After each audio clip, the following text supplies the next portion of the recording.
Това е вашата мотивация от бивш волейболен състезател в момента да бъдете волейболен треньор. Мотивацията е примера от определен човек, от определен треньор и когато бях на 14 години исках много да приличам на този човек и този треньор.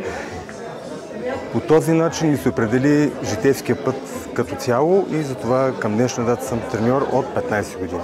Кой е този човек? Стефан Ангелов Христов.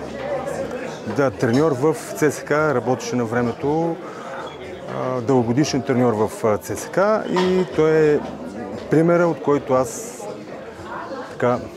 много силно влияние имаше върху мен и затова исках да стана, да приличам, да стана треньор. И житейския ми път така се определи. Какво ви впечатляваше най-много в него?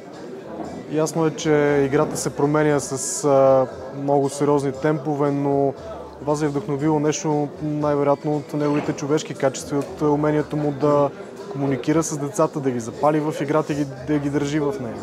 Много добре определено. Това беше човек, който владееше децата, всички го гледаха, слушаха и имаше много ярко присъствие в игрището по време на тренировки, по време на игра. Успявате ли? Старая се. Давам всичко от себе си, да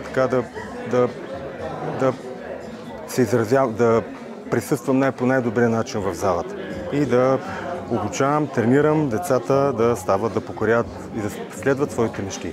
Вероятно имате обратна връзка от децата. Успявате ли правилно да я разучите, да я приемете и каква е тя на този етап?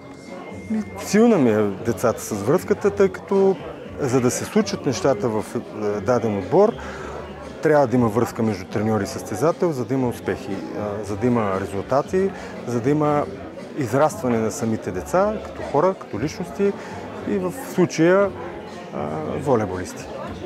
За един треньор може би наравно стои това неговите състезатели да успяват чисто като успехи, но може би най-радващото е, ако след години някое дете се обади, го види, иска да се срещне с него. Имате ли такива случаи? Имам. Преди години имах една много мила среща с един наш набор 93-та година, 94-та година, където ме поканиха и бяхме заедно на една обща вечеря с семействата си. Аз поддържам с много голяма част от момчетата и момичетата, с които съм работил през годините, поддържам контакт, да.